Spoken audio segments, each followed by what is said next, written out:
Okay, let's look at Standard 20B. Explain the impact of the new communist regime in China and the outbreak of the Korean War and how these events contributed to the rise of Senator Joseph McCarthy. So here our standard is going to be focused on the rise of Senator Joseph McCarthy and why he's important. We're going to look at that. So the elements are Senator Joseph McCarthy, what's known as McCarthyism, and the Red Scare of the 1950s is what we're focusing on here. The theme is political and social interactions, Cold War, domestic impact of Cold War. You know, we talked about the implications of containment policy in the last video. And here we want to talk about in the 1950s, the fall of China to communism, the Korean War, communism trying to spread into Korea, and then at home, domestically, this rise of Joseph McCarthy, McCarthyism, paranoia, and Red Scare of the 1950s. And that's what we're doing in this video here. So we're continuing this impact of containment policy and the Cold War. This is very much a part of the Cold War. Don't forget that, okay? So here's what we're talking about. Here's what our standard wants us to realize, okay? China falling to communism and communism spreading into Korea together caused the rise of Senator Joseph McCarthy. And as a result of that, it creates the 1950s, what we call the 1950s Red Scare. We had one in the 1920s where people go about rounding up all these people suspected of being communists, throwing them in jail, all depriving them of their civil liberties. And McCarthyism is what we call this 1950s Red Scare. So if we read our standards closer, alright, if you read it close and read this here, explain the impact of the new communist regime in China and the outbreak of the Korean War and how these events contributed. Notice I have that underlined in red. How these events contributed to the rise of Senator Joseph McCarthy. So we don't need to go into every detail about China, the Chinese Revolution, or about the Korean War. We just need to talk about them briefly and then talk about how those two events led to this rise of Senator Joseph McCarthy. So our focus is here on McCarthyism and the Red Scare of the 1950s and how these two events, you know, kind of fed into this. So that's what we're going to do here. Before we do, let's talk about the domino theory. George Kennan and a few other leaders, Truman, Eisenhower eventually, and then John F. Kennedy and Johnson and a few others, start talking about the domino theory. And this is the theory or idea that if one country fell to communism, then its neighbor would fall to communism. So during Vietnam, if Vietnam fell, Laos, Cambodia, Thailand, Burma, India, Bangladesh, all those countries next to it would fall as well. So the object of containment was to hold these dominoes up and to prevent one from falling to communism. That's containment. That's the idea of this domino theory. So in China and in Korea, we really didn't want them falling. It is here in Korea that we try to prop this domino up so it won't fall. We're going to see a visual picture of containment in just a few moments. Alright, so let's first talk about China and the Chinese Revolution. There was a revolution in China in which this guy, Chiang Kai-shek, was the nationalist leader, and he was supported by the United States of America in China. So China backed this guy, Chiang Kai-shek, during the Chinese Revolution. Unfortunately, he's going to lose to this guy, Mao Zedong, who is a communist, and it wants China to fall to communism. So China had this revolution between these two guys here, and 1949 is when it begins. And then by 1950, this guy here, Mao Zedong, he's going to win and become the communist leader of China. So Mao Zedong creates this communistic government in 1949-1950 in China. There's nothing the United States could do about it but sit back and watch. And then the event left many in the United States wondering if containment was actually working. And see, Senator Joseph McCarthy is going to feed in on this. And American people felt, well, if it fell there, okay, it's coming this way. Pretty soon it'll be in the United States. So a lot of fear started occurring because of this fall of China to communism coming from the Soviet Union. Okay, so that's the fall of China, and that's how it's going to feed into this paranoia called McCarthyism. People are going to think it's going to spread here too. Korea. Korea is going to, communism starts moving into Korea in 1950, and a war is going to break out there because the United Nations are going to come up here through South Korea. And at the 38th parallel, that little line there, we push actually up into China, and then we're pushed back after the Chinese get involved back to this line here on the 38th parallel, and North and South Korea are going to be split. They're at the same place today. Nothing changes after this split here. So the 38th parallel is going to be a line of demarcation that shows this split of Korea into capitalism and communism. And it's the northern side that's going to be communist. To help you remember that, the northern Korea is closer to China, okay? So the incident was never a declared war, but it was handled by United Nations police power. The United States was involved in this. Okay, so what happens is North Korea gets split on the 38th parallel, Pyongyang, and North Korea is communist. Remember that it's closer to China. China was communist, is communist. And so North Korea is going to be communist.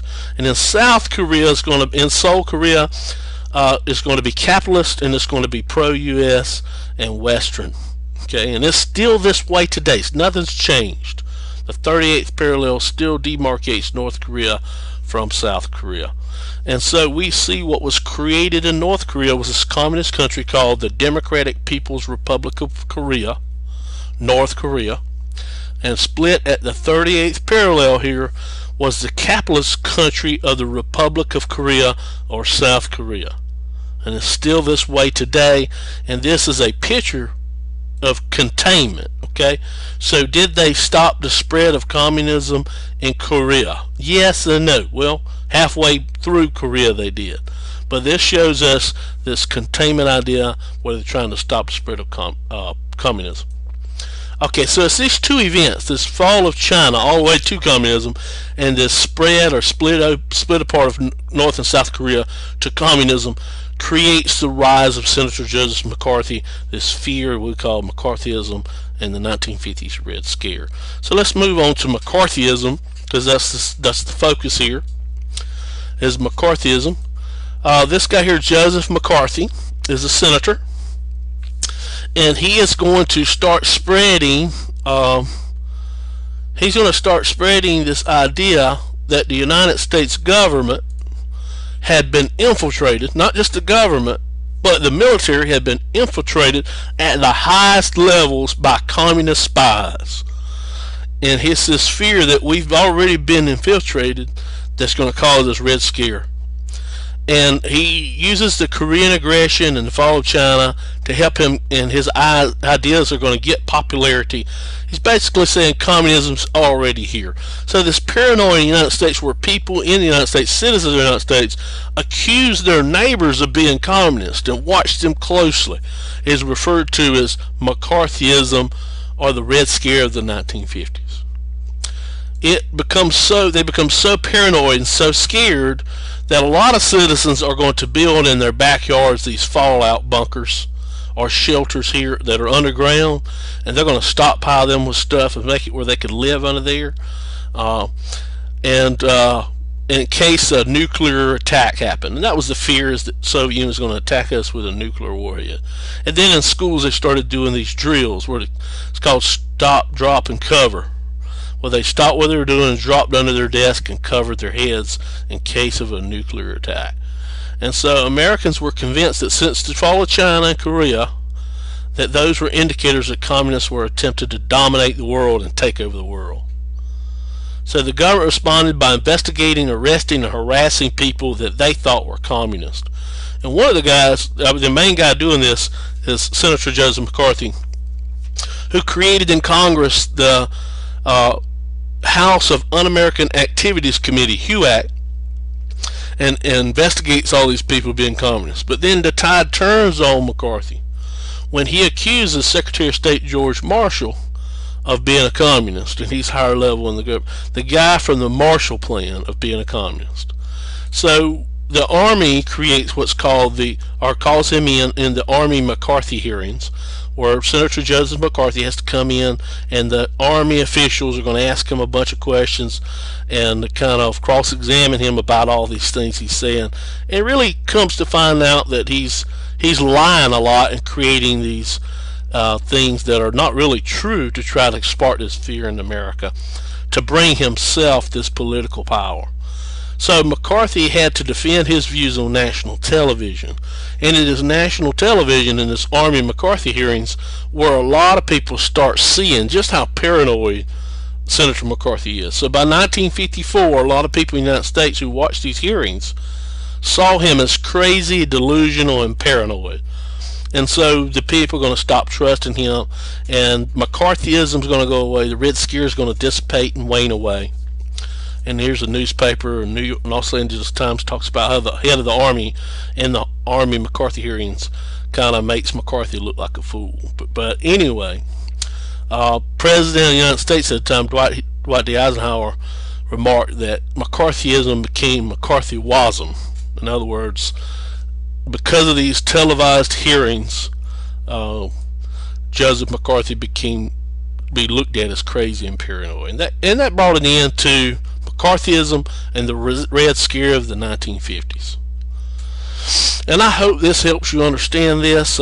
Standard explained the impact of the new communist regime in China, the outbreak of the Korean War, and how these two events contributed to the rise of Senator Joseph McCarthy, McCarthyism, and the Red Scare of the 1950s. Ask questions in class, raise your hand. Good luck on the quiz test at the EOCT. Senator Joseph McCarthy. So here our standard is going to be focused on the rise of Senator Joseph McCarthy and why he's important. We're going to look at that. So the elements are Senator Joseph McCarthy, what's known as McCarthyism, basically this rise of Joseph McCarthy, McCarthyism, paranoia, and Red Scare of the 1950s. And that's what we're doing in this video here. So we're continuing this impact of containment policy and the Cold War. This is very much a part of the coalitions of containment policy in the last video. And here we want to talk about in the 1950s, the fall of China to communism, the Korean War, communism trying to spread into Korea, and then at home, and the Red Scare of the 1950s is what we're focusing on here. The theme is political and social interactions, Cold War, domestic impact of Cold War. Excuse me. You know, we talked about the implication. Okay, let's look at Standard 20B. Explain the impact of the new communist regime in China and the outbreak of the Korean War and how these events contributed to the rise of